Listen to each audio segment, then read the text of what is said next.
Soy José de las Morenas y soy el coordinador de la Secretaría de Salud Laboral y Medio Ambiente, con lo cual aprovecho para ponerme a vuestra disposición. Y en este sentido arrancamos esta segunda parte, que estará dividida en dos fases. En una, en el marco de la negociación colectiva, desde el punto de vista de la mejora de la prevención, desde ese ámbito de la negociación colectiva, y otra parte que tendrá que ver con la parte medioambiental, sobre todo con el marco de esta guía para la transición justa de Federación Sindical, que tenemos en este caso a José Luis de la Cruz Leiva a mi izquierda, que es un consultor y colaborador experto en la materia con la Secretaría, y a José Antonio Fernández Avilés, que es el director del Observatorio de Riesgos Psicosociales, a la sazón catedrático de Derecho del Trabajo y Seguridad Social, director de máster de la Universidad de Granada, y no me voy a extender con sus currículum porque tendríamos para todo lo que queda de la jornada, con lo cual yo creo que muchos los conocéis y que a posteriori los conoceréis mejor. Estamos hablando en este marco y en este escenario de negociación colectiva en las jornadas que tenemos de referencia, y establecemos que en el marco de la seguridad y la salud laboral la negociación colectiva es clave y que tiene una labor esencial de adaptación en todos los sectores, en todas las federaciones y en todo el amplio sentido de la palabra. Entendemos que la seguridad y la salud laboral no tiene que ser aquella María que se queda descolgada de la negociación colectiva. Cuando negociamos un convenio, o bien sectorial o bien territorial, o en este caso incluso de empresa, siempre la salud laboral ha sido una materia que ha servido un poco como de juego y de intercambio para dejarlo caer en pro de mantener en algunos momentos la capacidad adquisitiva o la mejora de la condición de la jornada, otros escenarios que lamentablemente, visto el marco general de la reforma desde el año 2012, hemos sido un muro de contención, pero hemos sido un muro de contención en cuanto a medidas defensivas, y yo creo que en este caso, como bien decía nuestro eslogan hace poco, teníamos que estar a la ofensiva, y creemos que el marco de la seguridad y la salud, y sobre todo de la protección de la salud, es clave en la negociación colectiva. Y estamos ante retos importantes, retos y cambios en el sistema productivo, en el marco de las instalaciones de nuevas tecnologías implantadas, la mal llamada economía colaborativa, que está más cercana de la esclavitud del siglo XIX que de las aplicaciones tecnológicas del siglo XXI, y así estamos viendo con la configuración de los compañeros que realizan trabajos en función de logística, como son los riders, que estamos viendo cómo esa tecnología, un smartphone, es una vía de relación casi mercantil, no laboral, que es lo que pretendemos y lo que perseguimos, y además adolece de cualquier tipo de medida preventiva. Estamos viendo cómo se están jugando el tipo literalmente sobre una bicicleta con un teléfono, y de las medidas preventivas, si acaso lo que corren es la prisa por entregar el paquete, la mercancía, el sándwich o la hamburguesa, como hemos visto recientemente los conflictos en el territorio catalán. Entre barricadas, entre fuego, veíamos como los trabajadores se jugaban literalmente el tipo atravesando barreras de fuego, para que aquellos que están al otro lado reciban en tiempo y en forma un pedido. Yo creo que eso está más cercano del periodo y el marco del siglo XVIII que del siglo XXI, con lo cual un llamamiento también a esa situación.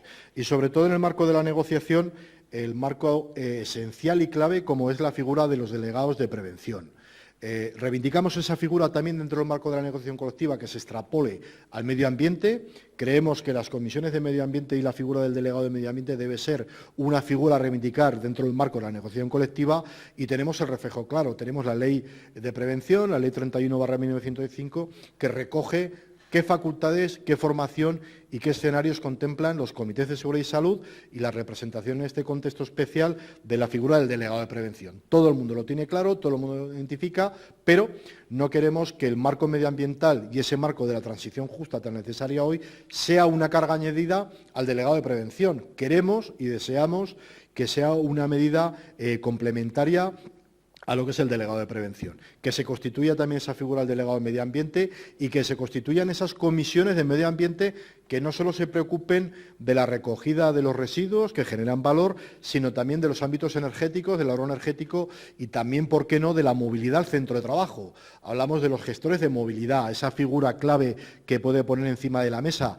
el conciliar horarios y turnos, incluso en los propios polígonos, para utilizar un transporte mancomunado, que también, más allá de evitar emisiones de gases de efecto invernadero, pone en cuestión la movilidad al centro de trabajo de una manera sostenible desde el punto de vista medioambiental ambiental, pero también de la prevención de riesgos laborales. Hablamos de los desplazamientos y de los accidentes que lamentablemente estamos viendo in itinere, que vemos cómo crecen y que además el vehículo casi es una herramienta indispensable para acceder al centro de trabajo, con lo cual esa movilidad colectiva y sostenible en la medida de lo posible entendemos que es una vía importante. Estamos ante un escenario cambiante y un escenario cambiante que lamentablemente las cifras dicen que los índices de siniestralidad mejoran, pero eso no deja de poner de manifiesto la infradeclaración de enfermedades profesionales, la mejora del listado de enfermedades profesionales que debe ser una realidad y de dos cuestiones claves que nos pueden afectar. Y hablo de la futura estrategia 2020-2025 de seguridad y salud laboral y de la Fundación Estatal de Prevención de Riesgos Laborales. Muchos de vosotros presentes tenéis responsabilidades en ese marco a través de las acciones de la Fundación y estamos en un bloqueo prácticamente institucional. Y cuando digo institucional no es por nuestra parte, sino porque la Fundación está en tareas de control financiero, es decir, con el Tribunal de Cuentas, fiscalizando todas las acciones y verdaderamente tenemos una preocupación notable por ese escenario. Parece ser que se va a producir un arranque en noviembre de una primera reunión con la Fundación y con su gerente en este caso para intentar realizar las acciones y las convocatorias, según dicen ellos, en diciembre. Yo he de decir la verdad, yo no me lo creo. Porque lanzar las acciones en diciembre, como bien dice algún compañero por aquí asiente, va a ser literalmente imposible. Con lo cual se proyectarán al año siguiente y lo que intentaremos desde la Secretaría, y es un empeño que tiene Ana, y en este caso la Secretaría, es conseguir ese amplio espectro de la retroactividad de las acciones y que sean evidentemente un paraguas para que cubran todas las acciones que se puedan realizar. Tenemos herramientas como el Instituto Nacional General del Trabajo, como la Fundación Estatal, pero es necesario que se dote de las herramientas y los mecánicos necesarios para ponerla en marcha. Tenemos buenas herramientas, utilicémoslas, pero evidentemente la Administración también, y en este caso con un Gobierno en funciones, que todo no lo hace en funciones, y a ello me voy a referir brevemente, no está dando el impulso que creemos que se merece y que tiene que tener la seguridad y, sobre todo, la vida del conjunto de la clase trabajadora. Voy a hacer una pequeña mención a un detalle en particular. Se reproducen literalmente muchos convenios y en muchas situaciones de negociación a lo que diga la ley de prevención. No es suficiente. O igual a lo que diga la ley de igualdad. Tenemos que desarrollar y ser capaces de, entre el espectro de la negociación colectiva, incluir cláusulas que la mejoren por sí, incluido el nombramiento de delegados de prevención a través de otras figuras, de implementar y mejorar el crédito horario más allá de lo que dice la norma y lo que dice la ley. Entendemos que la negociación colectiva está para mejorar en general las condiciones de la negociación colectiva, no solo de las condiciones salariales, sino de las condiciones de trabajo y dentro de las condiciones de trabajo contra la seguridad y la salud. Y creemos que es clave. Y voy a hacer mención solo una pequeña parte de la situación manifiestamente de indefensión que vemos en un momento crucial. Estamos hablando de un contaminante químico que pasa a ser un contaminante cancerígeno, con lo cual hay que extremar esa condición y esa protección, y nos encontramos con que el Instituto Nacional de Seguridad y Higiene en el Trabajo venía manteniendo un valor límite que era el 0,05, incluso sus recomendaciones y en sus valores, y nos encontramos que hay un viraje en ese criterio y pasa a ser un agente, en este caso químico, y hablo de la sílice cristalina respirable, a ser un contaminante cancerígeno. Un avance importante. Pero se produce un retroceso en cuanto al factor de protección. Si estamos hablando de factores límites, los factores límites de exposición a ámbitos cancerígenos, no hay factor seguro, con lo cual hay que ir a una reducción o a una exposición cero. Pero en este caso la exposición era límite del 0,05 y el Instituto vira y cambia solo, y creo, y estoy convencido, bajo los criterios de la presión del lobby patronal y de las patronales del sector, a 0,1, es decir, duplica y aumenta el criterio establecido anteriormente cuando era químico, y lo empeoramos, que es cancerígeno, pero incrementan el valor. No entendemos la razón de ese cambio. Mañana, de hecho, hay una jornada en el Instituto Nacional General del Trabajo y el discurso lo tengo preparado. Están ustedes a tiempo de recoger velas y están ustedes haciendo un flaco favor al conjunto de la clase trabajadora y en conjunto a los trabajadores que pueden estar expuestos a su sustancia. Hablamos de valores límite, no solo de la sílice, sino del brometileno y otro componente cancerígeno que duplican y que multiplican por 2 y por 3 los valores de exposición cuando eran agentes químicos, algo incomprensible, cuando las empresas ya se tenían que haber adaptado a ese 0,05. Evidentemente, solo entendemos bajo el punto de presión de los grupos empresariales, en este caso de la COE, y entendemos que esas presiones que se están trasladando, y he de decir que hemos redoblado esfuerzos, sabéis que no siempre la acción sindical conjunta y compartida con otra organización sindical es fácil. Nos peleamos en ese escenario de las elecciones sindicales, que entendemos y que debemos mejorar también resultados, pero luego compartimos un marco de intervención y de acción sindical. En este caso es conjunto.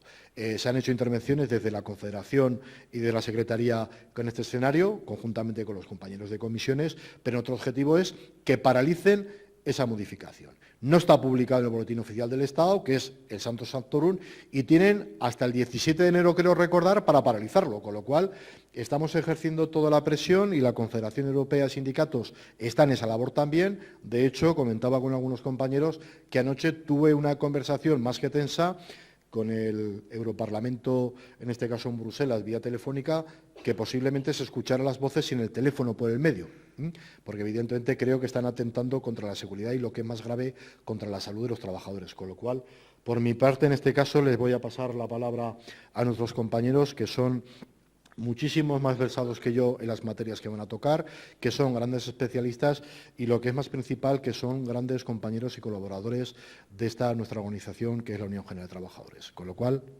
la palabra es vuestra.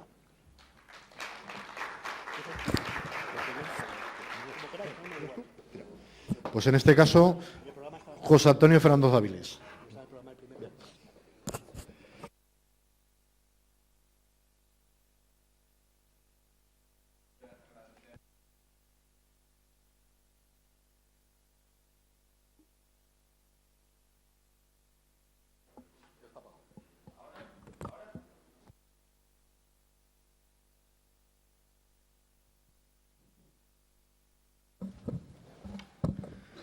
Bueno, en realidad es por deformación profesional, porque siempre doy las clases de pie, pero bueno, que lo puedo hacer sentado también, no pasa nada.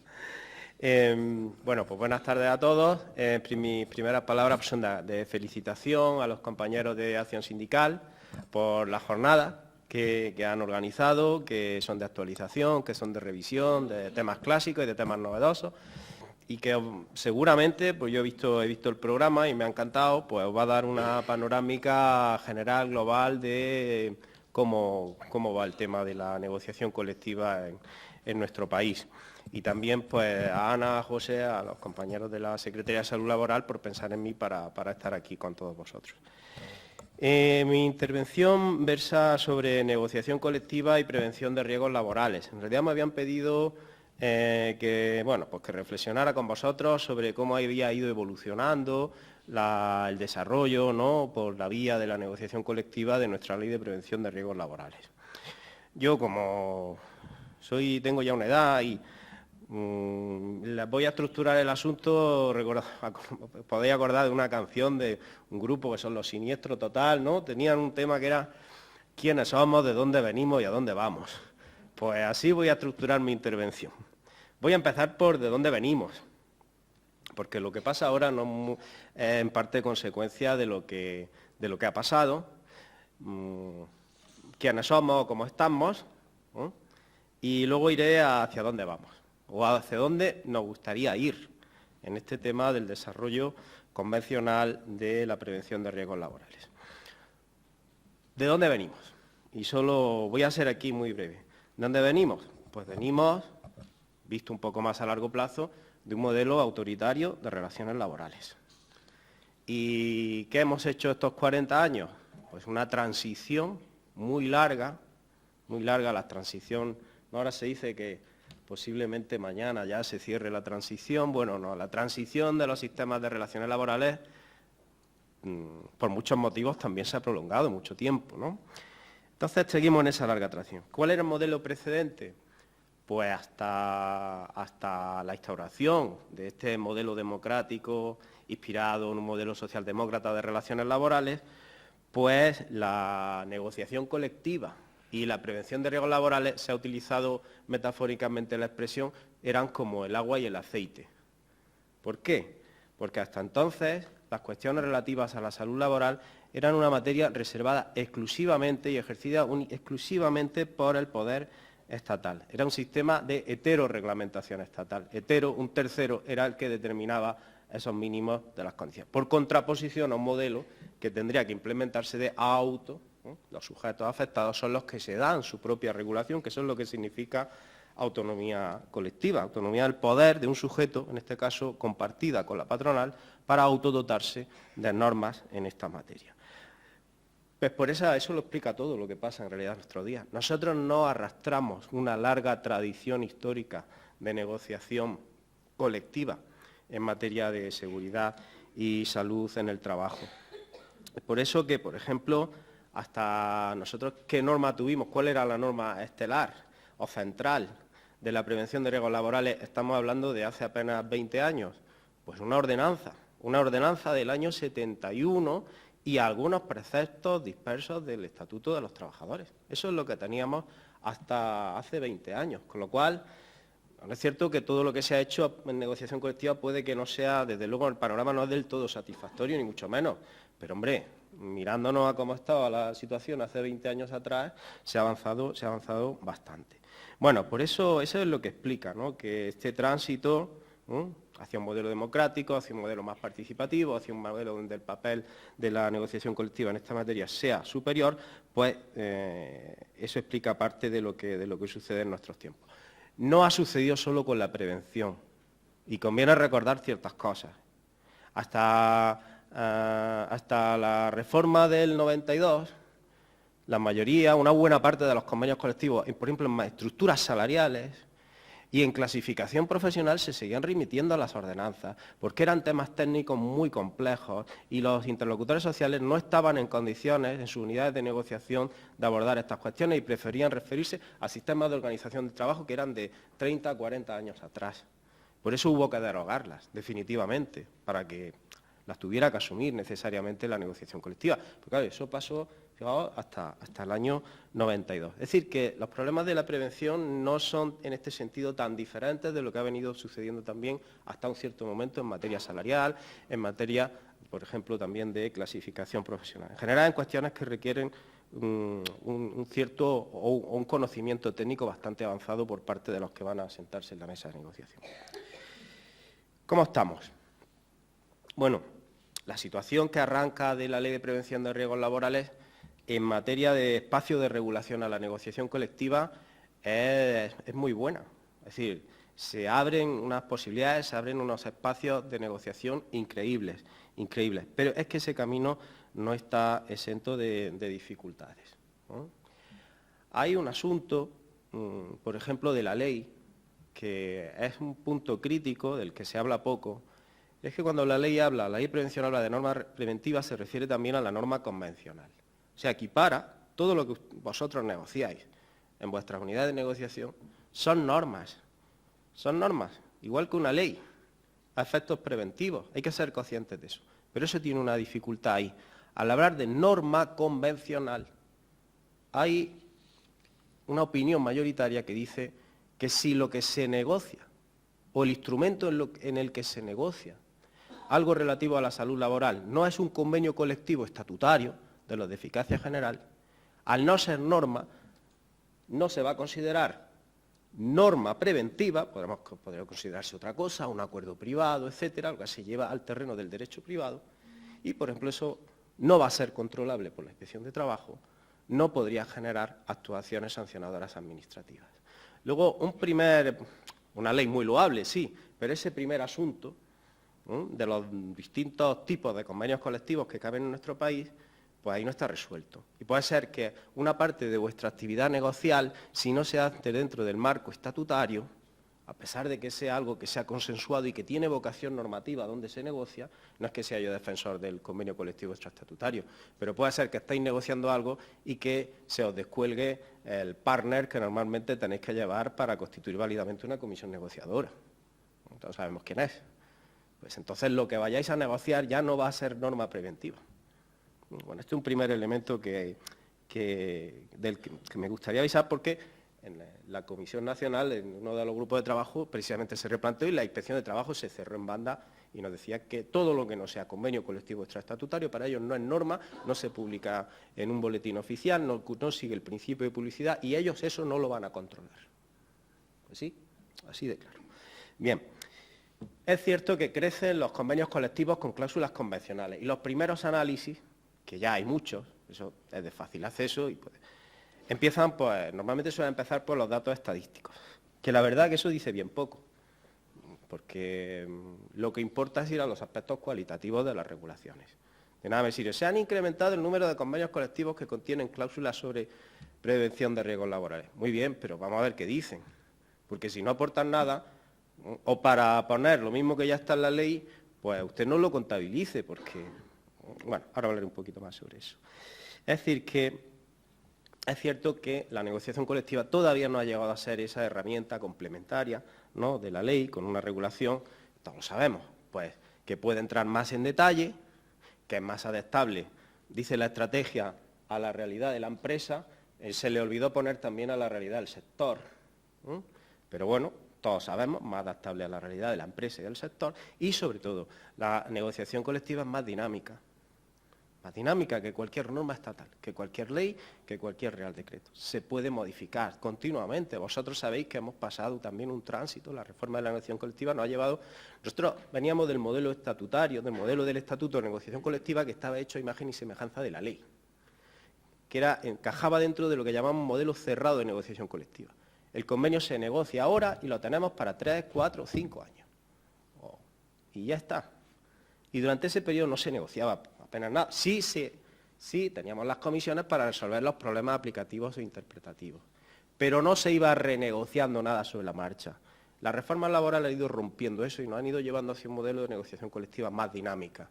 Usted puede poner plazos de vigencia diferentes, usted puede abrir comisiones de negociación derivadas de la del convenio colectivo, todo eso ha ido cambiando. Entonces, claro, eso le da a la negociación colectiva, le da la fortaleza de esa adaptabilidad a las circunstancias y esa dinamicidad que requiere también una materia como la preventiva. Tiene todas esas ventajas, pero tiene dificultades, ¿no? Y posiblemente, bueno, yo solo voy a recordar de lo que vosotros, digamos, que vivís diariamente, ¿no?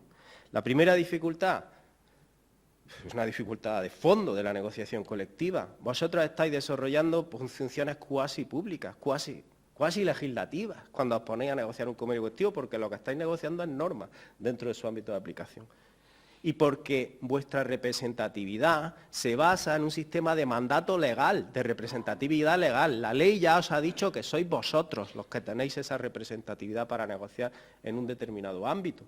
Luego, en cierta medida, si la ley os está atribuyendo unas funciones normativas, lo lógico es que hubiera un apoyo público fuerte para que pudierais desarrollarlas, pudierais desempeñar. Y ahora os pregunto, ¿cuál es el apoyo público? ¿Quién se preocupa de la formación de los miembros, de los representantes que vais a las comisiones negociadoras, de la formación preventiva?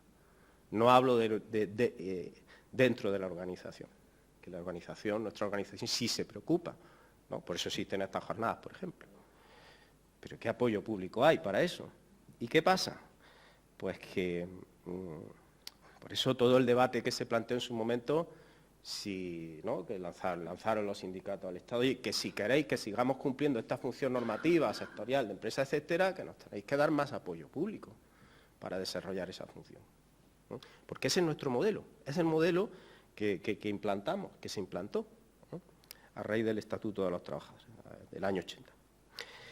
Y luego hay otra problemática que tenéis que enfrentar, y es que cada vez el legislador, cuando no sabe qué hacer algo en una materia, se lo atribuye a la negociación colectiva. O sea, vosotros sois los hombros sobre los que echar, venga, voy a regular igualdad, venga, pues sí, venga, deberes de negociación y tal. No te digo cómo tienes que hacer el plan de igualdad, ni te hago un modelo, ¿no? Por ejemplo, el recibo de salario, pues había un recibo de salario, era una empresa, un sector, quieren negociar otro recibo porque tengan una estructura salarial, lo que quiera, que lo haga, pero ya había un modelo. Ahora igual, pasa con el registro de jornada, igual. Venga, la negociación colectiva, pues aporta un modelo. que lo tengan las empresas, que lo tengan los sindicatos y sobre ese modelo, nuestra realidad productiva, lo vamos adaptando a la manera en la que tenemos organizada el tiempo de trabajo en este sector o en esta empresa o en esta unidad funcional de la empresa. Bueno, pues nos hemos acostumbrado a eso, a una especie de reconocimiento de derechos, eso es lo que lo llamamos legislación aparente, legislación cosmética. Te reconozco el derecho, pero en la medida en que le encomiendo a la negociación colectiva que lo desarrolle, pues yo ya me lavo las manos. Pero lo he regulado. Derecho a la desconexión digital. Algunas veces ni siquiera con un deber de negociar, como es el caso. Te reconozco derecho, los trabajadores dicen tendrán derecho a la desconexión digital. Las modalidades de ejercicio del derecho se podrán desarrollar por convenio colectivo y tal. Bien. Y si no, la empresa establecerá unilateralmente. O sea, y si no, pues que decida la empresa. La empresa es la responsable, la que tiene el poder también de determinar las modalidades en las que un trabajador podría ejercer su derecho a la desconexión digital.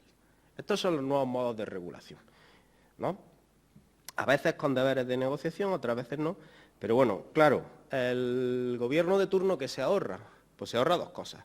Tener que pasar por un diálogo social, ¿no? Hacer que esa norma de verdad sea una legislación negociada previamente. Se ahorra el esfuerzo de ponerse a sentarse, tripartito, con mesas bipartito, tripartito y sacar la norma con consenso. Y por otra parte se ahorra que si entra ya en regulaciones más detalladas o fuese un modelo de regulación, aunque sea dispositivo para las partes, pues ya podemos instalar a otra y tampoco lo hace. No asume el coste político de una regulación más detallada. Y eso pasa muchísimo pues, con el tema de la igualdad, etcétera, y pasa también, pues, también se habla ahora, se empieza a hablar de las cuestiones medioambientales, pero claro, cargarlo sobre la negociación colectiva, evidentemente puede coadyuvar, puede contribuir, pero tenemos, no lo sé, la priorización cuando en vuestra práctica que hacéis cuando os ponéis en un proceso de renegociación de un convenio colectivo. Pues hago mi tabla de reivindicaciones y yo priorizo, y puedo sacrificar, y lo tengo que jerarquizar.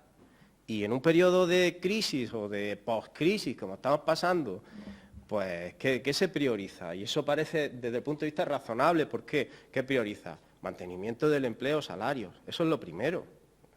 Y luego ya empezaremos a entrar con otras cuestiones, tiempo de trabajo, etcétera, y ahí ya empezaremos a hablar también de igualdad, prevención de riesgos laborales, medio ambiente, etcétera, etcétera. Entonces, con eso. Y claro, cuando se negocia, como lo tenéis que hacer muchos de vosotros, con la espada de Damocles, de que, oye, que esto es lo que hay, porque si no, nos vamos a trasladar a un país estupendo de estos países nuevos de la Unión Europea o más allá, que hasta nos van a dar el suelo donde nos vamos a instalar, nos lo van a regalar, hombre, negociar en esas condiciones y entrar en estos temas, ¿no? Pues lo mejor, que es una situación muy complicada para vosotros.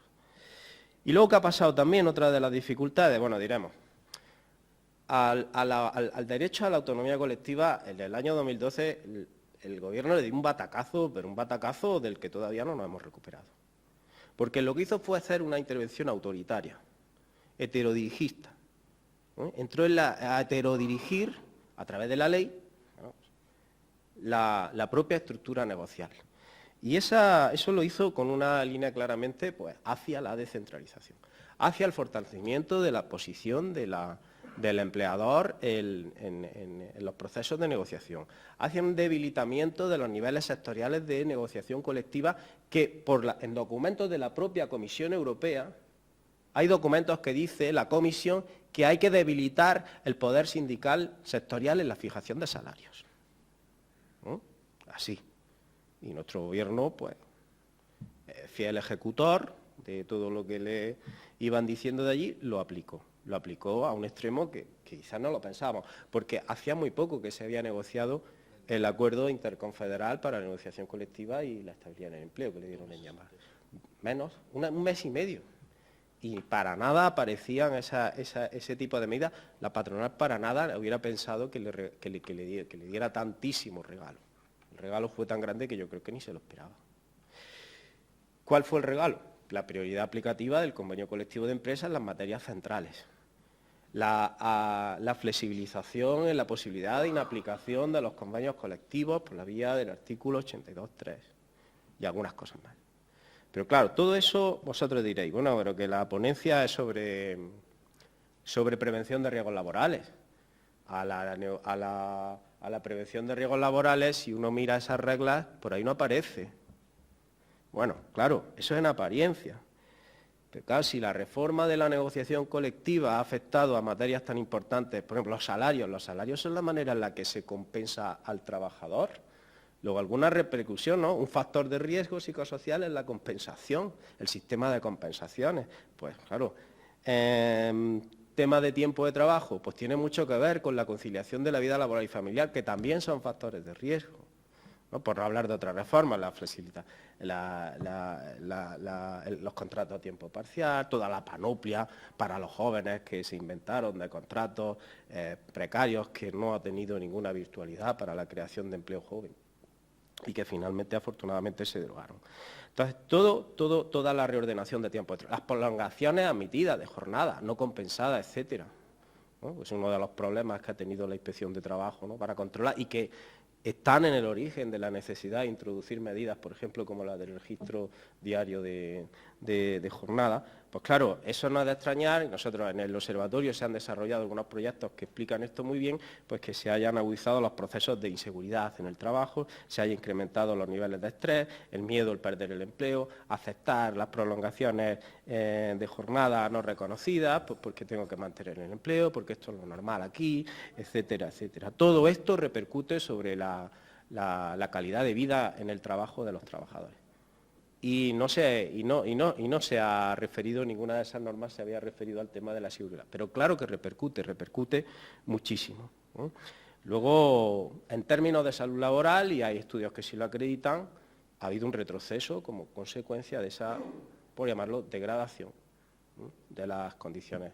Se le habló de devaluación salarial, pero quizá un poco más, que no se evaluaron solo los salarios, se degradaron muchas más condiciones de trabajo en todo ese periodo. Bueno, ¿y cómo son las relaciones entre la ley y el convenio colectivo? Como no voy a dar una conferencia formal, porque este tema lo conocéis todos perfectamente, hay una cosa que sí me gustaría, porque a veces me sorprendo y no tenemos, y tenéis que ser conscientes de ello. Primero, el derecho a la autonomía colectiva no viene del Estado. Es una fuente reconocida directamente en la Constitución. El poder normativo de la negociación colectiva es un poder que recoge directamente la Constitución al margen del Estado. El Estado, a través de las leyes, de los reglamentos, es una fuente más dentro de un sistema de constitución plural. ¿Qué pasa? Pues pasa que el convenio colectivo está supeditado a la ley, claro, principio de jerarquía, eso sí, pero es una fuente originaria reconocido directamente en la Constitución. El espacio que tenga la negociación colectiva en cualquier ámbito, incluida la prevención, depende de cómo se configure entonces la norma legal. Las normas legales pueden ser derecho necesario absoluto, con lo cual no te dan ningún margen. Por ejemplo, el sistema sancionador administrativo laboral no le da ningún margen a la negociación colectiva, ¿no? En prevención de riesgos laborales son las infracciones que están tipificadas en la LISO. Ahí no hay margen, en esos espacios no hay margen. En otros está todo el margen, porque hay desregulación y ahí se podría entrar, porque es materia laboral. Y no hace falta, y esto es otro equívoco, no hace falta que la ley te diga que puedes negociar algo o que tengas que negociar algo. Para eso está la autonomía colectiva. Mientras sea laboral, tienes cobertura por la Constitución que habla de negociación colectiva laboral para regular esa materia. Y todas las de prevención de riesgos laborales lo son. Y luego hay variables, ¿no? Hay veces en que la ley es un mínimo, esa es la regulación clásica, principio norma mínima. Esto se lo ha cargado también el legislador. ¿No? Hay unas palabras de un jurista muy interesantes que dicen, bueno, unas palabras del legislador y bibliotecas enteras se convierten en papel mojado. Por eso venía hablando, principio de norma mínima. La ley, norma mínima, mejorable por convenio colectivo. Pero ahora llega el legislador y te dice, el 10% de la jornada laboral anual para el empresario. ¿Norma mínima? Sí, pero ¿para quién? Ah, esta vez para la empresa. Principio norma mínima, vale, bien, pero no era la norma mínima que todos habíamos pensado que era para los trabajadores. Con lo cual, esto es un ejemplo de que nada es irreversible en el derecho laboral. Todo se puede perder. Se puede perder. No hay ninguna cláusula de irregresividad en los derechos del trabajo. Bueno, La reiteración de contenido en la negociación colectiva, de lo que está previsto en la ley, se ha dicho, bueno, al menos sirve como pedagogía. Pues no, pues va uno directamente con la ley y hace pedagogía con la ley. No hay que hacer regulaciones en los convenios colectivos, que copian la ley porque eso hipertrofia de contenido del convenio colectivo y yo no lo veo para nada operativo. Mejor incidir en los aspectos que sean específicos y novedosos del convenio y dar por sentado que una materia como la prevención que está en la ley tiene que aplicarse sí o sí, al margen de que no tendría sentido que el convenio colectivo tenga que decir que se aplica la ley, porque la ley ya se aplica, diga lo que diga el convenio colectivo. Por lo tanto, ni siquiera como pedagogía, porque eso es lo que hace hacer los convenios más largos, ¿no? Pues no le veo mucho sentido. Sí hay cosas que son convenientes. Por ejemplo, en la materia psicosocial, que nosotros nos dedicamos más, ¿no? Pues sí es conveniente introducir cláusulas de política de tolerancia cero y tal. ¿Por qué? Porque no hay una regulación específica de los riesgos psicosociales. O sea, una declaración en el convenio de política de tolerancia cero hacia acoso, violencia, etcétera, pues eso, cierto sentido, teniendo en cuenta que no tenemos una regulación diferenciada de esos riesgos, como sucede pues con el amianto, o sucede con los riesgos físicos, o sucede pues no estaría mal. Tampoco hay que obsesionarse con las definiciones, de definir allí lo que es el acoso sexual, lo que es el acoso moral, lo que es el acoso... No. Podéis tomar como referencia la regulación que hace, por ejemplo, el novísimo convenio de la OIT, ¿no? El del centenario, que es sobre violencia y acoso en el trabajo, da una definición muy amplia de violencia en el trabajo. No hay por qué empeñarse en que todo lo que pasa en la empresa necesariamente tenga... O es acoso o no es nada. Pues no. Hay formas de violencia que no son necesariamente un acoso. Hay violaciones de derechos fundamentales que no llegan a ser un acoso y no por eso no merecen protección, ¿no? Bueno, eso en ese asunto. ¿Qué aspectos podemos señalar aquí?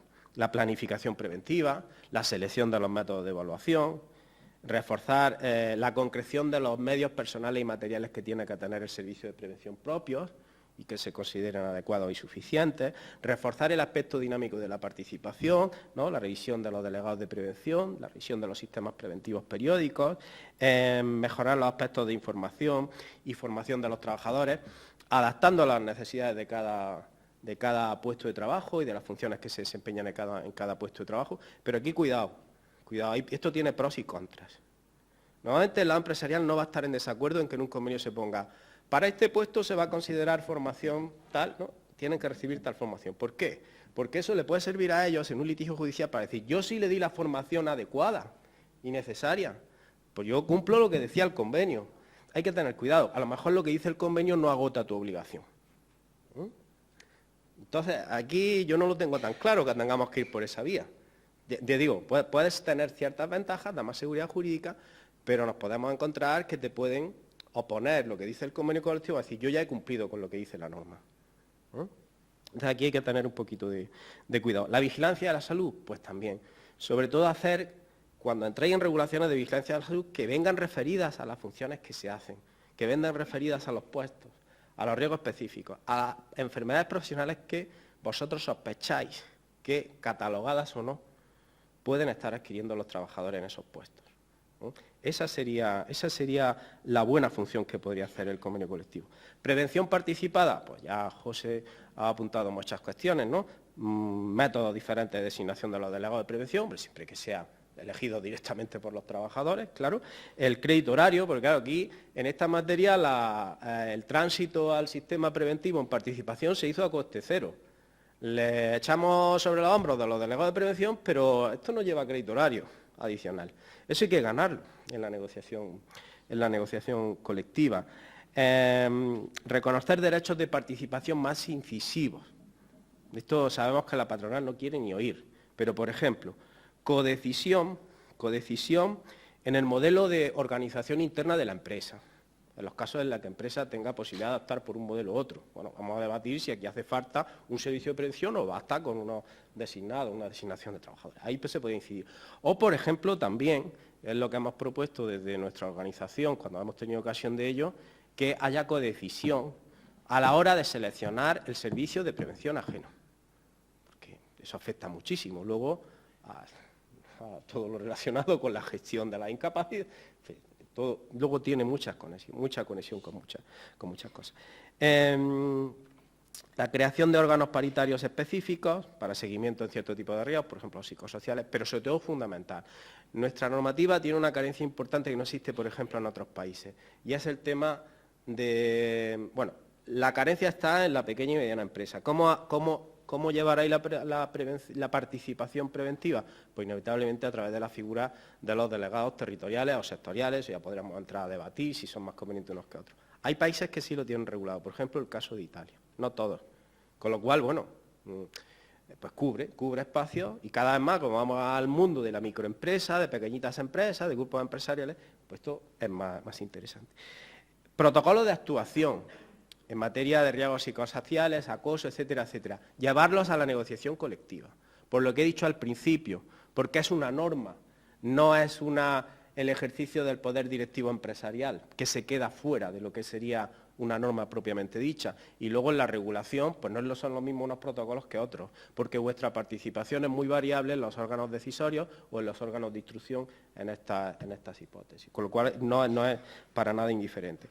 El tema de revisar la tipificación de infracciones laborales relacionadas con la prevención de riesgos laborales es una tarea ineludible, ya muchos convenios están entrando en estos aspectos y creo que a eso habría que renovarlo. Es una parte que nos gusta menos, pero no hay que dejar de reconocer que el poder disciplinario está atribuido, esa regulación, ese desarrollo, salvo despido disciplinario, está atribuido a la negociación colectiva, es una función, es más desagradable para vosotros, pero ahí se pueden perfeccionar, ¿no?, ciertas herramientas, ¿no?, ciertas cuestiones que se deben de ir trasladando a ese ámbito. Y luego, en clave reparadora también, los accidentes. Hemos tenido, se lo he dicho a José antes, que hemos estado almorzando juntos, nos han dado, como está admitido por la RAE, nos han dado una buena hostia hace escasos meses en el Tribunal Supremo, en el tema del recargo de prestaciones. Y es que, bueno, en un caso en el que es un mando intermedio de la empresa, el sistema de la electricidad, del sector eléctrico, por error, dejó la corriente, fallece un trabajador como consecuencia de un siniestro, y exonera a la empresa, acudiendo al concepto de culpa, cuando estamos más en un ámbito del terreno sancionado. Nosotros pensábamos que el recargo casi operaba automáticamente, pero dice, cuando no hay una infracción específica preventiva y es un tercero, bueno, el que sea un trabajador con más responsabilidad tampoco es exactamente un tercero a la relación. Bueno, pues así lo interpreta el Tribunal Supremo y exonera a la empresa de recargo en ese tipo de situación, ¿no? Entonces, claro, no se avecina. Por eso digo, vamos a llevar a la negociación colectiva el tema del aseguramiento por responsabilidad civil, que puede ayudar a la víctima en estas hipótesis. O en otros casos, por ejemplo, de acoso, etcétera, pues vamos a preocuparnos de que tenga, por ejemplo, un asesoramiento, un tratamiento de tipo de psicológico, de acompañamiento, etcétera. Sí, se puede, en clave también reparadora, cuando ya ha fallado el sistema preventivo, se pueden hacer muchas cosas. ¿Hacia dónde vamos? Y solo unas ideas, José, que ya sé que ya me he pasado. A ver, esto que nos tiene que quedar muy claro. Hay sectores que han desarrollado todo esto razonablemente bien, ¿no? La construcción tiene un subsistema preventivo, podríamos llamarlo de subsistema de prevención de riesgos laborales muy bien desarrollado, bastante bien, muy desarrollado, muy articulado, ¿no? Un sector, digamos, puntero en eso, ¿no?, que puede servir de modelo para otros muchos sectores, ¿no?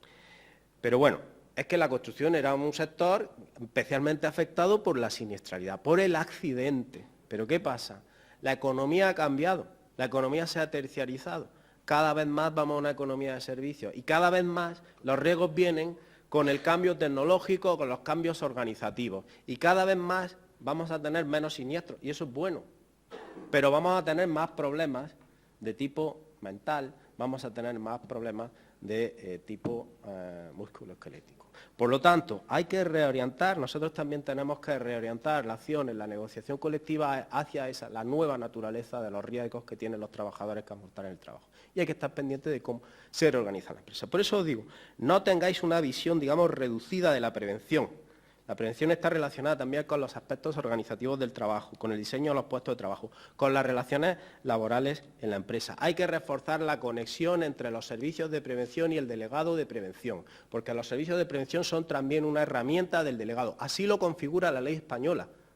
Vamos a aprovechar algunas de las pocas ventajas o de lo poco que también destacamos en relación a los países de nuestro entorno que han desarrollado la directiva. Es decir, una visión más integral de la prevención. No es solo el capítulo ese que tratamos, es que cuando tratamos tiempo de trabajo también hay que ver el enfoque de prevención. Hay que abordar la perspectiva de género. Os recomiendo que leáis una sentencia interesantísima de la Sala de lo Social de Canarias, muy reciente, es de 2 de julio del 19. Fijaos lo que dice. Era un tema de sanciones administrativas. Las camareras de piso, dice, la norma de efectos sancionadores, cuando se incumplen medidas preventivas, dice, no puede considerarse un trabajo de escasa peligrosidad. ¿Por qué? Porque los trastornos musculoesqueléticos crónicos e irreversibles, a medio o largo plazo, lo van a desarrollar esas trabajadoras. Exactamente. Sí, un enfoque muy interesante como, pues lo mismo hay que empezar a hacer en la negociación colectiva. Los problemas de salud laboral cada vez tenemos que verlo en una clave que dice, bueno, no afectan de la misma manera a los hombres que a las mujeres. Afrontar la diversidad cultural, la irreligiosa en la empresa, las barreras idiomáticas, las posibles discriminaciones que eso conlleva, porque eso también es una fuente de riesgos psicosociales. Y luego también el reto, es decir, ya irnos a donde no llega, José, la prevención, las microempresas, los autónomos, reconducir la multiservicio a los sectoriales, que normalmente van a tener una regulación más depurada también en materia preventiva, los trabajadores de las plataformas digitales, personal al servicio del hogar familiar o la situación de la inmigración irregular. Todos estos los tenemos fuera de la tutela de los convenios colectivos. Habrá que pensar y desarrollar estrategias para que también les llegue a ellos la prevención. Si os fijáis, no me tachéis de pesimista, sino simplemente ¿no? en clave propositiva. Si miramos lo que era la negociación colectiva hace poco más de 100 años, era una tarifa. Lo único que ponía era el salario que ganaba según tu profesión. Y fijaos lo que hoy ya es cualquier convenio colectivo. Se ha hecho muchísimo y eso está en el haber vuestro. Ha sido la acción sindical la que ha hecho que exista esa red de seguridad que supone el convenio colectivo en términos, ojo, no solo de protección de los trabajadores, también eso es un instrumento de la productividad en la empresa. Jugar con reglas, ¿no? Es beneficioso para ambas partes. Y eso está en el ADN sindical y es un mérito sindical. Así que muchas gracias.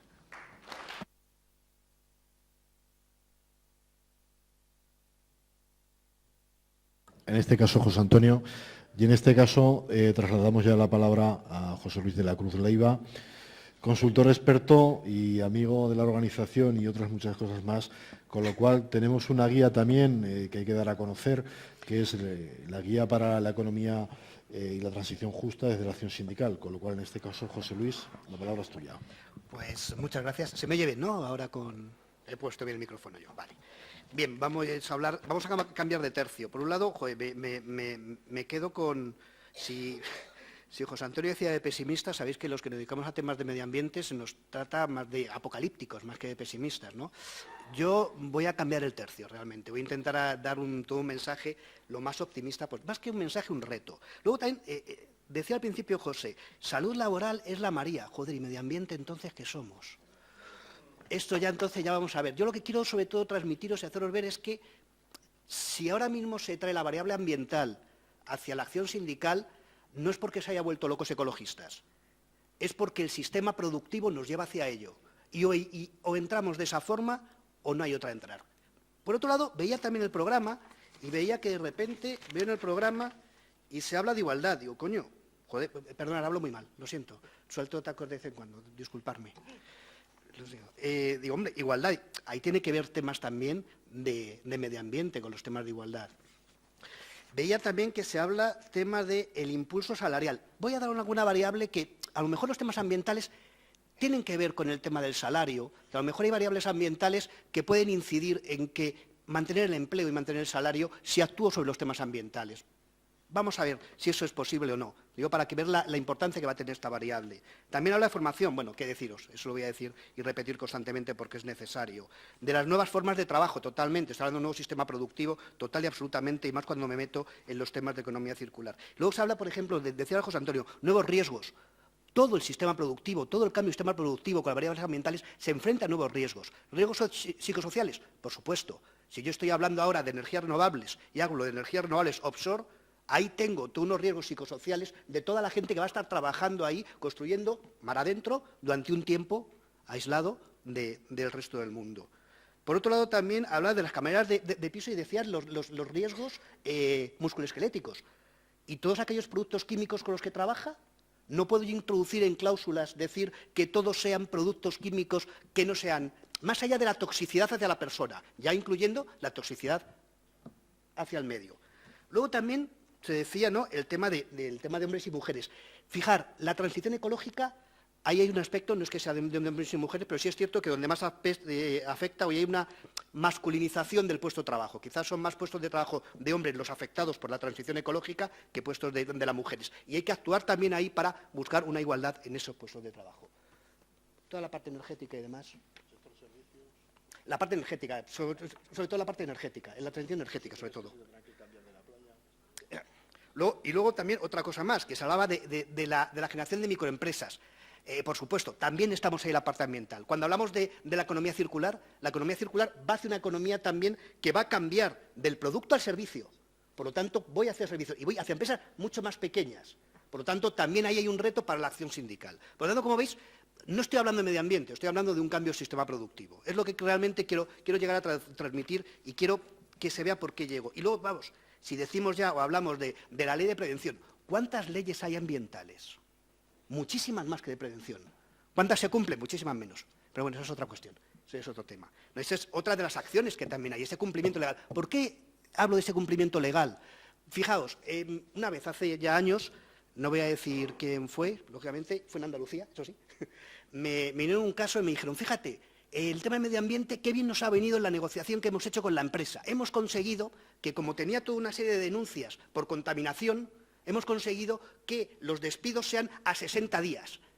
Claro, me queda un poco aterrado de eso, ¿no? Es decir, a ver, estás sacrificando lo que es la contaminación del medio por el tema. El problema no es ese, puedo llegar a entenderlo. El problema es que esa empresa que incumplía la ley ambiental al final desaparece, y ni 60 días, ni 45, ni 30, ni nada. Directamente desaparece, y por lo tanto no hay ningún beneficio para el trabajador. Si realmente yo hago cumplir la ley, sí mantengo mi puesto de trabajo. Si utilizo el incumplimiento legal para sacar otros beneficios que son pan para hoy y hambre para mañana, como se vio, no va a servir para nada. Eso es lo siguiente que quería transmitir. Y al fin y al cabo, esto que estoy diciendo se recoge directamente en el famoso eslogan que ya conocéis vosotros, y si no, ya os lo digo yo, de la CSI y de la CES, que es que no habrá empleo en un planeta muerto o en un planeta devastado, que dicen ellos. Y es que es así, no estamos hablando de medio ambiente, estamos hablando de mantener el sistema de producción y mantener el trabajo. Es de lo que estamos hablando al fin y al cabo. Y eso es lo que os quiero convencer ahora. Si vamos al principio, lo primero que veo, lo primero que puedo entender es que esto ya viene desde Naciones Unidas, me refiero. Bueno, no sé si conocéis todo el desarrollo que ha habido en temas de sostenibilidad, desde la cumbre de Estocolmo en 1972, ya se hablaba de esto, el 72. Después, 20 años después, 1992 fue la famosa, que si conoceréis, Cumbre de Río, en la cual ya empieza a coger más fuerza todos estos temas de medio ambiente en el sistema productivo. Pero yo voy a poner el punto de referencia en Río 2020, o sea, 40 años después de la primera. Vamos a un paso estupendo para conseguir las cosas. ¿Por qué? Porque aquí hay tres referentes fundamentales, no sé si oís bien. Por un lado, se empieza a ver que la economía verde es un elemento esencial para el desarrollo sostenible, para garantizar el bienestar y el empleo. Ojo, no está hablando de mantener al lince ni mantener al águila imperial, está hablando de mantener el bienestar y el empleo. En segundo lugar, se crean los Objetivos de Desarrollo Sostenible, que ya los conocéis vosotros, los Objetivos de Desarrollo Sostenible, que ahora vamos a hablar un poquito también de ellos. Y por último, otra cosa que se ve es que el indicador por excelencia que utilizábamos para medir la riqueza no es un indicador de desarrollo. porque me mide la riqueza, pero no me mide las desigualdades.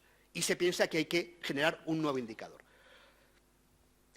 Es decir, lo que tenemos es que nos encontramos con que, si vemos ahí en el gráfico de vuestra izquierda, vemos la parte amarilla sería los límites planetarios, y vemos que se han superado límites planetarios. Ahí ves el de cambio climático, que es el que conocemos todos. Hay otros más preocupantes, como es el del ciclo del nitrógeno y el ciclo del fósforo, que está a punto.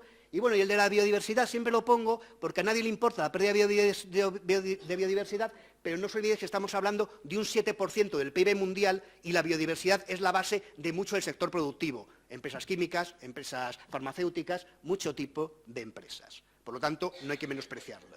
Por otro lado, tenemos la evolución que seguimos en cambio climático, que ya sabemos que se ha superado desde, digamos, hace 200 años, podemos poner en principio de revoluciones industriales y demás, cómo se ha elevado por acción del hombre.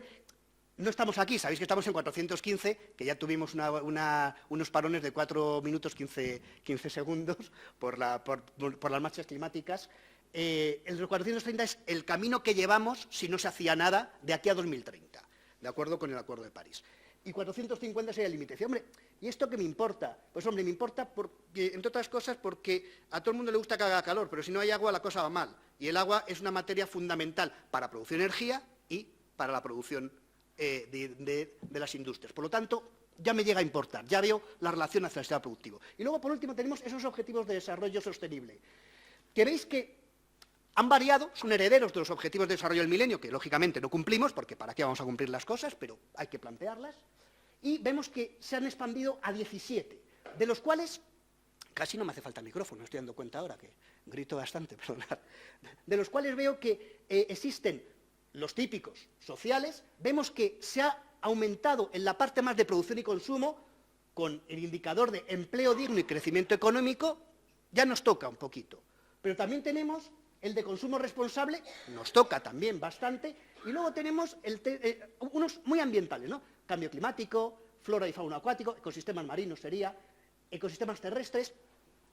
Vistos así, dice, bueno, pues indicadores sociales de producción ambientales. Vamos a verlo de otra forma, vamos a verlo así. Si yo lo veo así, ya veo la importancia de por qué yo tengo que actuar en esta materia también. Realmente lo que veo es que la base de todo mi sistema productivo son mis ecosistemas. Si yo mantengo mis ecosistemas, podré mantener mi sistema productivo, que es el que al fin y al cabo me da bienestar.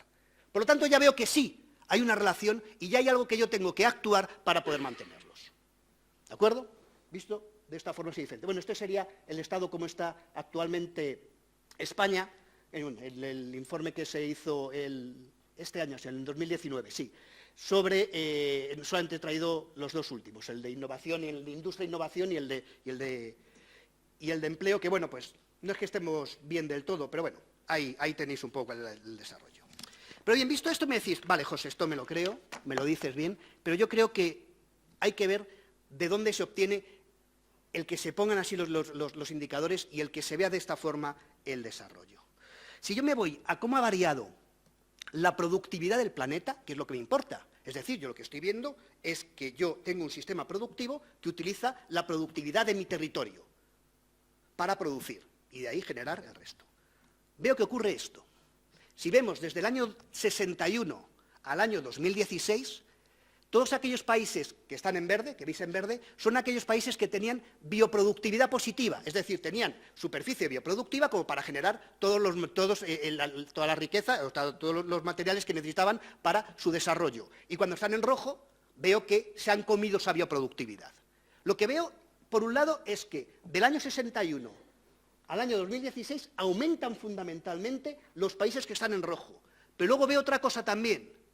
Veo que Europa, que siempre ha estado roja, de color, no de otras cosas, en el año 2016 está más rojo todavía. Y dices, bueno, si Europa, primero, si está rojo, ¿cómo sigue manteniéndose y manteniendo ese nivel de vida y esa calidad de vida que tienen los ciudadanos? Porque el sistema que ha utilizado ha sido depredando a los países que estaban en biocapacidad positiva. Los que estaban en verde y luego están en rojo. Es decir, que realmente ese sistema tiene los días contados. ¿O por qué creéis que Europa saca el tema de economía circular y economía hipocarbónica? ¿Porque se han vuelto locos ecologistas? No, porque no tengo materiales. Por lo tanto, tengo que cambiar mi sistema de producir. Digamos, se puede decir, así, haciendo una pequeña caricatura, se tiene que japonizar. Tiene que hacer lo que ha hecho Japón toda la vida, utilizar al máximo sus materiales, por así decir. Pero, visto esto, me dices, vale, lo he utilizado, pero no veo la relación con el bienestar y con el desarrollo. Para eso, suelo utilizar dos indicadores. Por un lado, el índice de desarrollo humano, que conoceréis, es un índice muy sencillo en Naciones Unidas, que me dice cómo van evolucionando en bienestar y calidad de vida los diferentes países. Y otro, que decís ambiental. Bueno, la huella ecológica. ¿Es un indicador ambiental? No, es un indicador económico.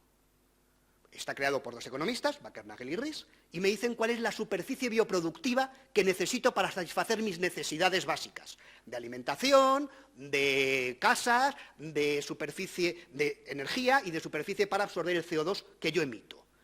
Vamos a relacionar los dos. Si yo tuviera un desarrollo sostenible, y perdonad por la palabra que yo sé que está muy mal utilizada, si yo tuviera un desarrollo sostenible, lo que tendría sería... Disculpad que me levante un segundito. Tendría el país aquí. Es decir, en un índice de desarrollo humano por encima del 0,8, que me dice que es un índice de desarrollo humano óptimo y una calidad de vida de los ciudadanos adecuada, es decir, tiene una esperanza de vida, unos temas, acceso a la sanidad, educación, igualdad y demás, y una superficie, y utilizando superficie bioproductiva en función de lo que tengo a nivel planetario. Es decir, 2,2 hectáreas por habitante, ¿vale? Pues bien, si veo, no hay ninguno. Como veis, ahí no hay ninguno. Pero no es solamente eso. Si veo la evolución del año 80 al año 2014, veo que aumenta el número de países con índice de desarrollo humano elevado, ¿cierto? Pero todos haciendo una bonita curva. Con lo cual, lo que he conseguido, por un lado, es que si antes tenía 2,2 hectáreas por habitante, aquí, que no lo veis, ahora tengo 1,8. Es decir, me he comido terreno bioproductivo.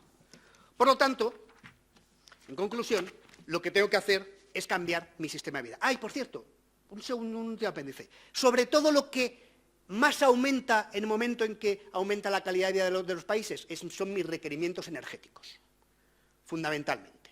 Movilidad, etcétera, etcétera. Por lo tanto, lo que realmente tengo es esto, que según va subiendo el nivel de vida, van aumentando los impactos ambientales. Eso al final me lleva a no tener nada. Esa es la razón por la que realmente se empiezan a tener en cuenta las variables ambientales dentro de negociaciones colectivas y demás. No sé si os llega a convencer un poco. Espero que sí, luego ya me lo diréis si os llega a convencer un poco. Por lo tanto, lo que tenemos es un desafío para el empleo. Pero ojo, otra cosa que me gustaría también decir aquí. Cuando se habla de medio ambiente y se habla de empleo, no se está hablando de algo pequeño, algo que realmente no me importe. Es cierto que se habla de algo que es un reto para el sindicato porque es de difícil acceso muchas veces porque son empresas mucho más pequeñas. Es cierto eso. Pero no es poca la fuerza laboral que tienen los temas ambientales. En el año 2014, y estoy aumentando, eran 4,2 millones de empleos en la Unión Europea los dedicados a ecoindustrias, más que la del automóvil, más que la del textil, más que la química. Y si hablamos en un aspecto amplio, hacia lo que va la Unión Europea y hacia lo que se dice de ecologizar el sector productivo, estaríamos hablando casi de una fuerza laboral de 36,4 millones de empleos. Por lo tanto, no es ninguna tontería. ¿Difícil acceso? Pues seguramente sí, no te voy a decir que no, pero no es ninguna tontería. Es una cosa a tener muy en cuenta. Y lo que os decía antes, vale, José, esto me parece muy bien, pero sigo sin ver el por qué esto a mí me viene bien en la defensa del puesto de trabajo. Pues mirad, el 50% de los gastos o de los costes empresariales de las industrias manufactureras son en materias primas y energía. Por lo tanto, ya hay una variable que parece que me interesa que me meta ahí. Cuando dicen, voy a reducir personal, ¿por qué no vemos un poquito de eficiencia energética? Que tú vas a ganar y yo también voy a ganar. Porque a lo mejor salvo por ahí algún tipo de acción y de puestos de trabajo.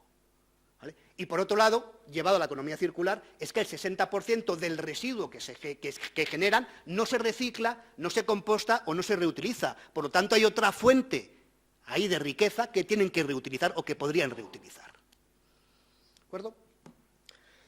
Al fin y al cabo, es esa eficiencia de los recursos hacia dónde va. ¿Cuáles son los sectores básicos en los que se está basando, en los que se está viendo que va esa transición ecológica hacia una economía verde y por carbónica y circular? Meto todo porque es necesario. Los conocéis todos. El de las energías renovables, no voy a decir nada en contra. Transporte, ahí hay un problema. Ahí se habla, y es cierto, la problemática del sector del automóvil. Incluso se dice, hay estudios que se dicen que el desarrollo o el cambio del servicio, de producto a servicio, con el Car2Go y con todos estos, que también veis, Car2Go, EMUV, City y Weber, son otros 4 locos ecologistas, como la PSA, la Mercedes, la Renault, o sea que realmente va por ahí el sistema. Sí se dice que el cambio de ese sistema productivo puede llegar a generar una pérdida de la producción de a lo mejor un 40% de vehículos, lo cual puede generar una pérdida de empleos de entre 3.000 y 5.000. Bueno, pérdida de empleos en línea de producción, reconversión de empleos hacia otra cuestión como el mantenimiento y demás de toda esa flota nueva que se genera. Por lo tanto, ahí es donde estamos, esa recualificación también del trabajador donde también hay que actuar. En cuanto a los edificios, otro que tenéis ahí que ya conocéis, y luego lo que sería la parte del reciclado. Vamos a centrarnos en esa parte de economía circular. Tengo que ir más rápido. Vamos a centrarnos en la parte de economía circular. Actualmente, fuerza laboral de economía circular, teniendo en cuenta solamente esos sectores, los sectores que tenéis ahí, el de reparación de maquinaria, el de comercio al por mayor de chatarra, venta minorista, estoy ahí. En Europa, 3,4 millones de empleo. En España, aproximadamente unos 280.000 empleos, lo cual no es ninguna tontería. Pero más allá de eso, estudios realizados en cuanto a cuál es la generación de empleo de la economía circular en 3 escenarios. Un escenario en el cual no hacemos nada, simplemente dejamos que corra el mundo sin actuar, se llegarían a generar en Europa 250.000 empleos y en España 23.000. Si ya aplicamos las medidas actuales que había en la Unión Europea, o en este caso las medidas de 2015, la línea ha cambiado ahora y hay otras medidas más exigentes, se generarían entre 1.200.000 en Europa y 81.000 en España. Y ya en un escenario de transformación, en el cual ya se cambia de ese sistema, ya no solamente hablamos en economía circular del reciclado, sino hablamos de la generación de la ecología industrial, es decir, el desarrollo de sistemas productivos en el cual la materia, el residuo de uno sea materia prima para otro, en una zona próxima, desarrollando economía local, imitando a la experiencia de Kullendorf de Dinamarca, generaría hasta 3 millones de empleo y en España serían 160.000. Que no es ninguna tontería. Claro, ¿qué problema hay con esto? Que lo que tenemos que ver, por un lado, es qué tipo de empleo se genera, que es donde hay que actuar, que ese empleo que se genere sea empleo decente, lógicamente, que no sea empleo como se está derivando ahora, y luego también qué cualificación se requiere ese empleo, porque es otra de las variables. Ahí abajo tenéis una imagen, digamos, de lo sencillo. Hasta ahora nosotros generamos o utilizamos el residuo, o bien lo incineramos o lo tiramos en vertedero. Como mucho, generamos 6 puestos de empleo. Si vamos a un escenario 2, que tenemos ahí, que sería el reciclaje, serían 36. Y el escenario de transformación, sería esa reutilización, serían 296 puestos de empleo por cada tonelada. Por lo tanto, parece que merece la pena actuar esa medida. Pero lo que os decía, el tipo de formación, perdón, de trabajo que se genera en función de la cualificación. ¿Problema que tenemos? Pues el problema que hemos tenido toda la vida, que fundamentalmente la mayor masa de empleo se genera en empleo de cualificación media, que es donde tenemos el gran agujero negro en Europa y en España. Por lo tanto, ¿qué es lo que dice ahí? La actuación también necesaria del sindicato para hacer esos itinerarios de recualificación y ese trabajo que sí que se hace ya en temas de formación profesional. Pero me lo están marcando, por lo tanto sí hay acciones y sí son necesarios que se actúe en esa medida.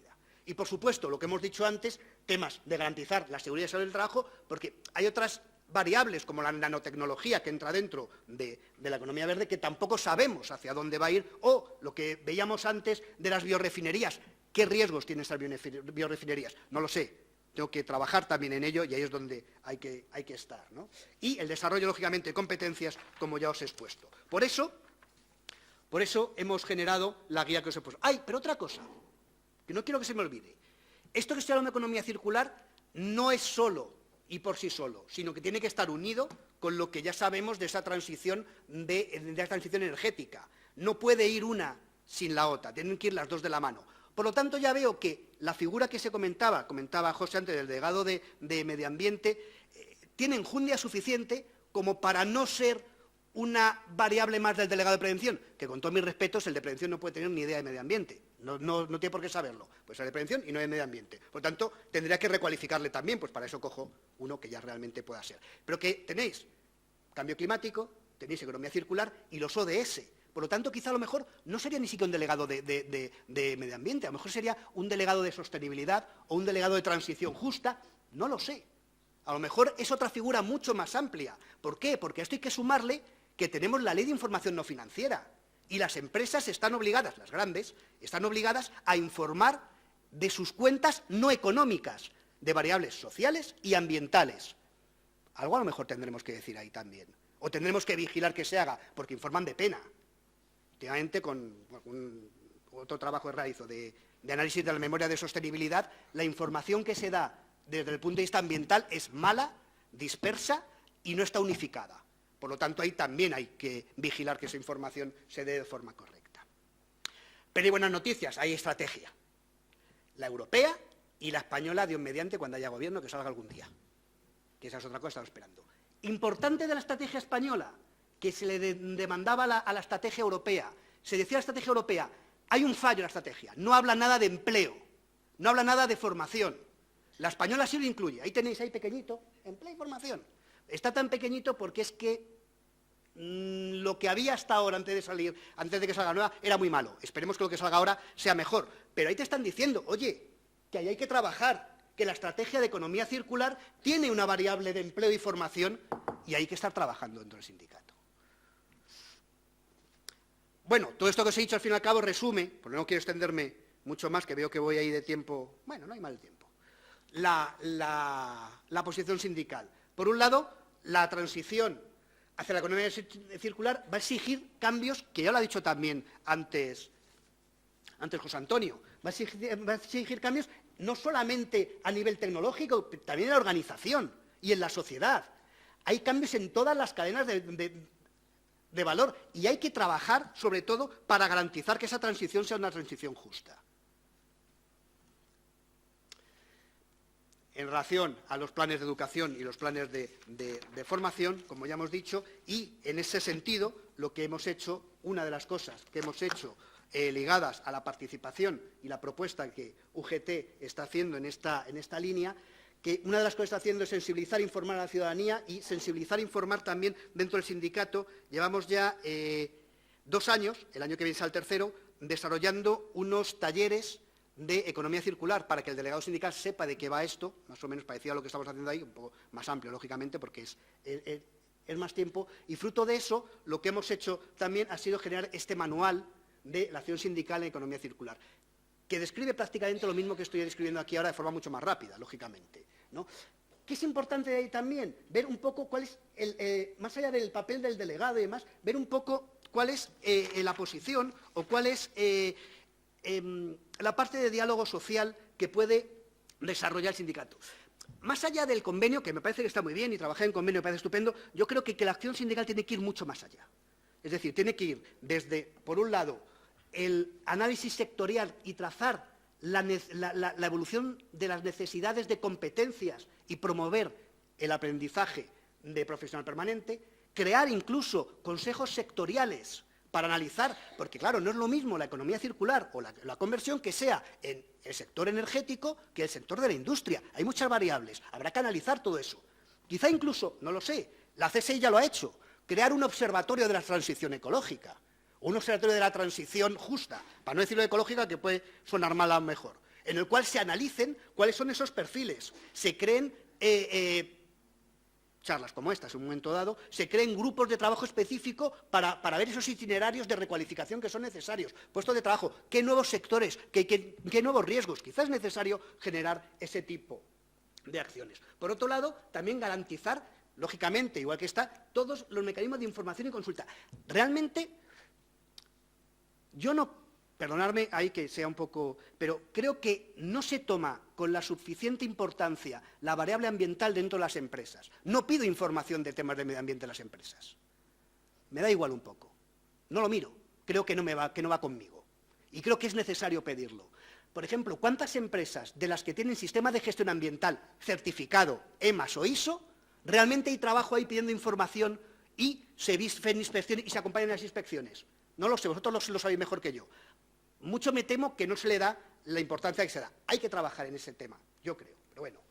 Vigilar, como os he dicho, el cumplimiento de la Ley de Información No Financiera. Ojo, ahora tenemos una oportunidad. La Ley de Información No Financiera tiene que desarrollar un reglamento. Tiene que definir bien los indicadores y de qué informa la empresa. Ahí no solamente la parte ambiental, está también toda la parte social, pero es necesario realmente aplicarlo. Y sobre todo también, lógicamente, en la parte de responsabilidad social corporativa. Actuar en el diseño de las políticas, tanto nacionales como regionales. Sé que se está actuando, tanto en estos, igual que se está actuando dentro del convenio específico, por ejemplo, que tiene la Junta de Castilla y León con el tema de transición energética, y UGT Castilla y León está trabajando en esa misma línea. Y, lógicamente, lo que veis ahí, bueno, desarrollar alianzas y la necesidad de sensibilizar. Cláusulas específicas que se suelen incluir o que he visto yo que se incluyen ya bajando a lo que sea el tema del convenio. Reforzar. Ahí, ¿veis? Es lo que decía, se va mucho a la parte del delegado de medio ambiente, que está bien, pero creo que no es suficiente. Construir las comisiones de medio ambiente, todo eso ya está, es lo que se está haciendo fundamentalmente en los diferentes convenios, ¿no? En caso de que se cuente con el sistema de gestión medioambiental, lograr la participación de los representantes en ellos, introducir cláusulas específicas de representación, como se ha dicho por parte también de José Antonio, y introducir cláusulas de formación en medio ambiente. Recomendaciones. No las voy a... Tenéis ahí las recomendaciones, es prácticamente lo que hemos estado diciendo ahora. Si haciendo esa excepción hemos hablado de ese delegado de sostenibilidad o delegado de transición, no sé qué nombre, yo le daría más delegado de sostenibilidad, pero bueno. Y se deja la puerta abierta, ampliando las competencias del delegado de prevención. Yo no soy partidario, por lo que os he dicho. Creo que tienen enjundia suficiente los temas ambientales y sostenibilidad como para tener una persona sola que se dedique a ello. Son muchísimos los temas que hay. Y sería recargar en trabajo y al final yo creo que sería incluso minimizar la participación en prevención por parte del delegado. Y hay que dejarla a lo que está, que ya es suficientemente importante. Pero sí hay cosas que se pueden intentar hacer. Intentar que, por supuesto, fijaos, necesidad de formación y capacitación en materia de economía circular o en materia de medio ambiente. Ninguna de las memorias de sostenibilidad que he analizado indica cuál es la formación ambiental que se le da a los trabajadores. Sí en prevención, sí en otras cosas, pero en medio ambiente ni se nombra. Tampoco lo preguntarán o tampoco se requerirá. Incluir, lógicamente, el ecodiseño y algunas otras opciones como tener las nuevas tecnologías como un aliado, aunque ya sabemos todas las variables que tiene. ¿Ejemplos que podemos tomar para ayudarnos en este sentido? Os he traído aquí simplemente algunos convenios que he visto que tienen la figura del delegado de medio ambiente. Claro, no va más allá. Y en la cual cláusulas de economía circular, no. De medio ambiente sí, pero economía circular no llega a verlas. Serían las que ponemos ahí. Tenemos el de la industria química, que ya conocéis, está bien, es bueno.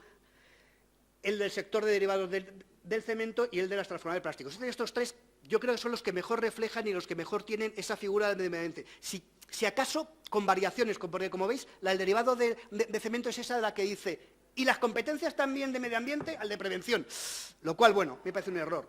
Y luego hay otro que especialmente lo he visto bien, que es el de ya específico de una empresa, como es el de Michelin. ¿Por qué? Porque es el único en el que realmente he visto ese crédito formativo, ese crédito horario de 40 horas al mes para el delegado de medio ambiente, que no es una cosa muy normal que veamos, y menos en un delegado de medio ambiente, ¿no? Por lo tanto, por eso lo he traído ese que hay de Michelin, en el cual, pues bueno, pues si veis las competencias y las facultades que tendrían, son las que tenéis ahí expuesto, fundamentalmente ligados a fomentar la participación y ligados a fomentar la formación y la capacitación y estar informado sobre todas las cuestiones ambientales. Pensad que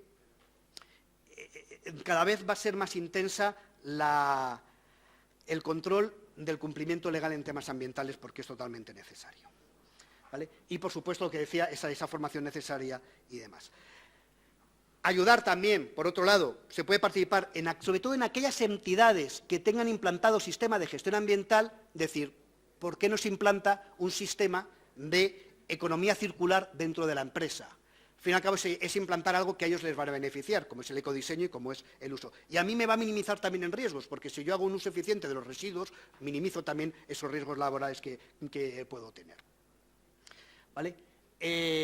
Utilizando como aliado, por supuesto, como os he dicho, aquellas empresas que tienen implantado ISO 14000 o EMAS. Fundamentalmente me gustaría que fuera EMAS, pero también me valdría con ISO 14000. Teniendo en cuenta una cosa, y con esto ya quiero acabar para dejar un tiempo a la sesión, quiero acabar diciendo que, al fin y al cabo, olvidaos de salvar el planeta, olvidaos de todas esas cosas que están muy bien como eslogan que digan, pero no estamos hablando de temas ambientales, estamos hablando de temas de cambio de sistema productivo, en donde el medio ambiente, que hasta ahora no se hacía ni caso, siempre era una externalidad para la producción, ahora ya sí es algo que se tiene que tener en cuenta y que se internaliza. Al fin y al cabo, de lo que estamos hablando es de la transición como una oportunidad para el crecimiento económico y la generación de puestos de trabajo, olvidándonos que no hay que salvar la Tierra, que si quieres salvar la Tierra, a lo mejor hay que eliminar al hombre de la Tierra para salvarla, que es que realmente está machacando. Pues muchas gracias por escucharme y espero haber cumplido los tiempos.